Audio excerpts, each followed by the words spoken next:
कृष्ण के चरणों की शोभा श्री निकेतनम के द्वारा कहती हैं कि सर्व अतिशयी शोभास्पद। इस दुनिया में कृष्ण आपके चरणों से अधिक शोभा किसकी हो सकती है?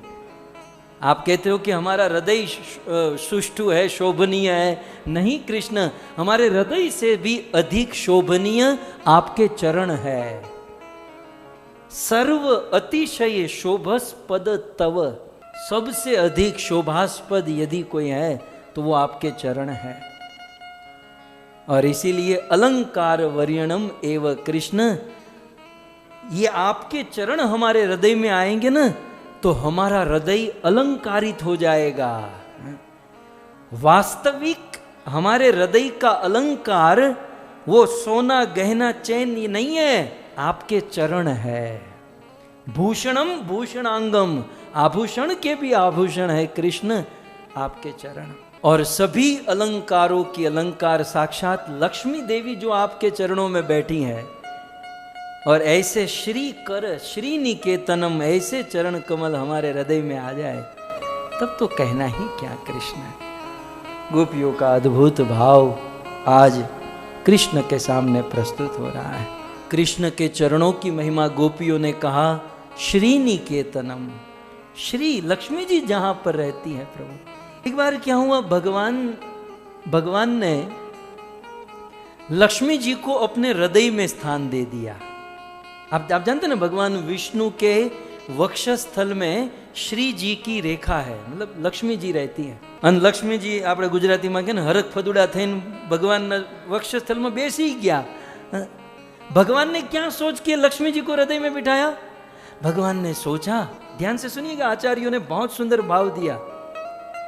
भगवान ने सोचा कि लाखों लोग मेरा दर्शन करने आते हैं और मेरा दर्शन करते तो मुझे भी थोड़ा सा जेन्युइन बन के रहना पड़ता है।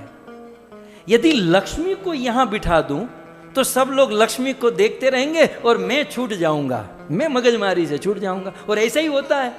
ओम जय जगदीश हरे, सुख संपत्ति घर आवे। लक्ष्मी तो चाहिए सबको, तो जिसको लक्ष्मी चाहिए ना, एक दृष्टि से भगवान खुश रहते हैं कि चलो ये लक्ष्मी ले जाए, मैं तो छूट जाऊंगा। परेशानी भगवान को कब होती है?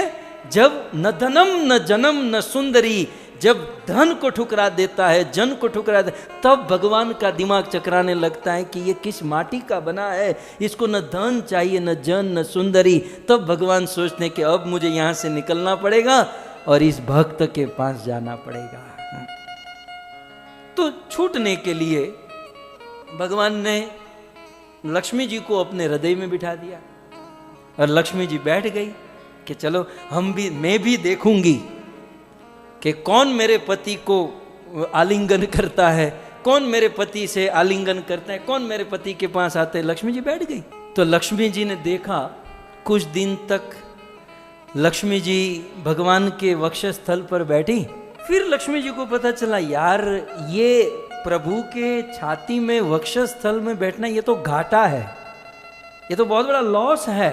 फिर भगवान को कहते हैं, प्रभु जरा यहाँ से मुझे बाहर निकालो, मतलब वक्षस्थल से थोड़ा सा ऐसे बाहर लाओ। तो वक्षस्थल से बाहर निकाला। बोले क्या है?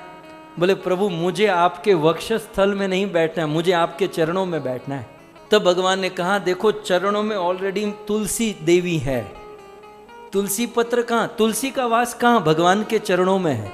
आपकी जानकारी के लिए, राधा रानी के चरणों में भी तुलसी नहीं लगाई जाती, तुलसी केवल और केवल ठाकुर जी के चरणों में होती हैं। तो बोले मेरे चरणों में तो तुलसी का वास है। लक्ष्मी जी ने यहां तक सैक्रिफाइस किया कि मैं तुलसी की सौतन बनकर रहूंगी।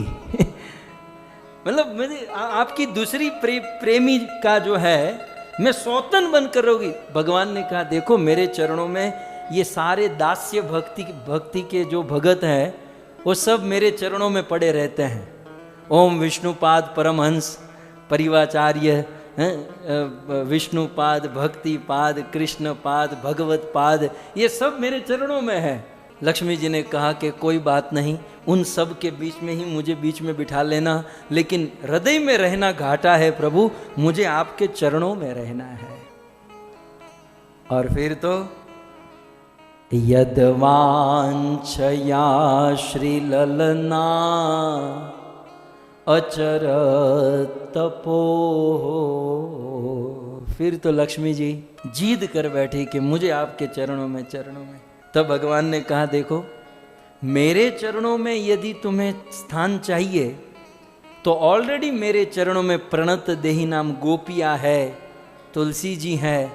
आपको व्रजवासियों के पद चिन्हों पर चलना होगा, तब जाकर मेरे चरणों में वास मिलेगा। तब श्रीमद् भागवत के 10वें स्कंद के 29वें अध्याय में बहुत सुंदर श्रीर्यत् पदाम्बुजरज चकमे तुलस्या लब्ध्वापि वक्षसि पदं किल ब्रूत्यजूष्टम् यस्या स्ववीक्षणयुता न्यसुर प्रयास तद्वयं च तव पादरज प्रपन्ना। देखिए, इस श्लोक को समझने के लिए दूसरी लाइन से शुरू करना होगा। सेकंड लाइन से कहते हैं, यस्य स्ववीक्षण उतान्य सुर प्रयासस। सूर शब्द को पकड़ लीजिए। सूर माने देवता। जिस लक्ष्मी की एक कृपा कटाक्ष, मतलब एक दृष्टि, जिस लक्ष्मी की एक कृपा कटाक्ष प्राप्त करने के लिए बड़े बड़े सूरा, बड़े बड़े देवता लाइन में खड़े रहते हैं कि लक्ष्मी जी की कृपा हो जाए, श्री जी की कृपा हो जाए। यस्या स्ववीक्षण उतान्य सूरह प्रयासस।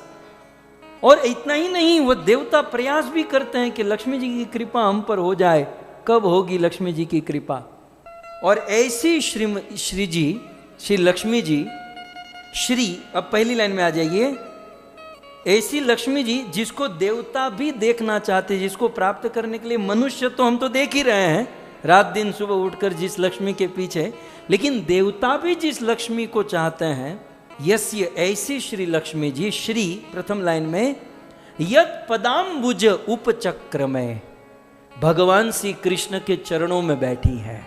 यद्यपि भगवान ने कहा यहां तुलसी ऑलरेडी है, तुम्हारी स्वतंत्र तुम्हारे साथ, बोले नो प्रॉब्लम, तुलसिया लब्ध अपि। वहां तुलसी महारानी होते हुए भी वक्षसी पदम किल, भगवान के वक्ष से उतर कर लक्ष्मी जी उस भगवान के चरणों में आश्रय कर ली, भगवान के चरणों में बैठ गई। तब गोपिया दूसरी लाइन के अंत में कहती हैं कि आपके चरणों की जब इतनी महिमा है कि लक्ष्मी जी हृदय से उतरकर चरणों में बैठती हैं, यद्यपि वहां तुलसी भी है और बहुत सारी चीजें हैं। इसका अर्थ यह है कि श्याम सुंदर आपके चरणों की बड़ी महिमा है। तद वयम, हम लोग, च तव पाद रजह प्रपन्ना, हम लोग उस आपके चरणों की रज को प्रणाम कर रही हैं। हम उस आपके चरणों की रज को प्राप्त करने के लिए आई हैं। प्रभु, हम आपके उस चरणों की रज को समर्पित है, शरणागत है। सही इस प्रकार से श्री निकेतनम, गोपियों ने कहा कि हे कृष्ण, आपके चरण श्री जी के रहने का वास, श्री जी के रहने का घर है, आश्रय है।